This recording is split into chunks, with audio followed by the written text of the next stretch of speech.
If you're in search of your next £100,000 sports car and are considering Porsche 911s and Audi R8s, then we're here to show you that Aston Martin has just made your job much, much harder.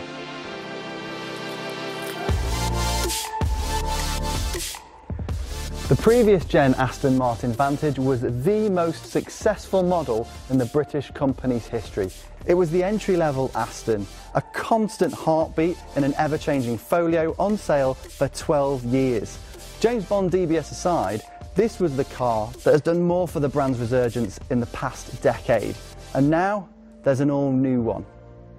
The Vantage nameplate has come to be known for aggression, for compactness, and driver focus, and you can see that here in what designers refer to as the DRG, or down the road graphic. Gone is the traditional Aston Martin grille, replaced with a low set and gaping mouth that we first saw on the Aston Martin Vulcan track car, as well as the DP100 Vision Gran Turismo concept. There's an all-new, very slender light graphic, stretched to the extremes of the body to emphasise the width, as well as a huge front splitter, channeling all the airflow underneath the car. As you can see, this isn't a Porsche 911 door mirror reshaping exercise. This is a complete ground-up rethink. From here in, Aston says every model it makes is going to look different from one another, so even your mum can tell the difference. There may be a few familiar design traits like the pop-up door handles or upswept boot spoiler, so it still retains that handsomeness of the original car, but it's much more aggressive. Think of it then like Hugh Jackman, but in peak Wolverine mode. As for the interior, this is a strict two-seater that feels sporty, luxurious and special. There's a lot of components in here inherited from its bigger brother, the DB11. Things like this lovely tactile magnesium paddle shifters that are mounted onto the hub. And I really love the fact that Aston is keeping with the Squircle themed steering wheel. Feels very, very cool. And the fact that they've inherited the Mercedes-Benz infotainment system. That is a very good thing. There are also plenty of creature comforts in here, like heated seats, a reversing camera and USB ports. And while there might not be a glove box to speak of due to packaging constraints, there is a 350-litre boot which is big enough for 4 bespoke luggage bags. In terms of the driving position, the body line is so high and the rake of the windscreen so narrow, it feels very aggressive to be sat where I am right now.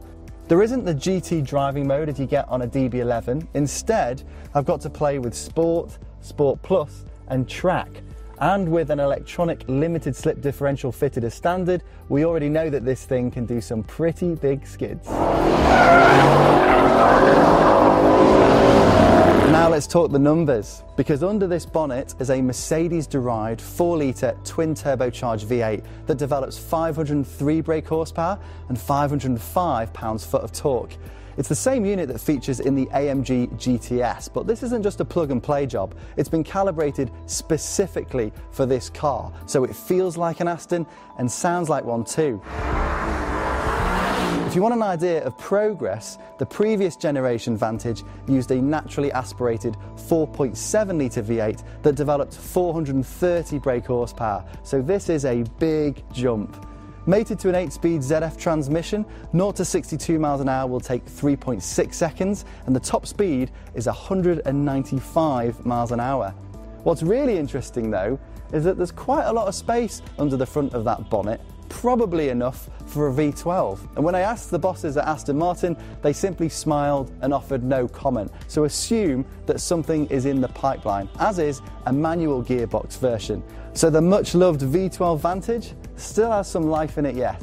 With UK deliveries commencing in summer 2018, prices are going to start from £120,900. That puts it in direct competition with the likes of the Audi R8, the Porsche 911 GT3 Touring, Mercedes AMG GTS, even the new Ferrari Portofino.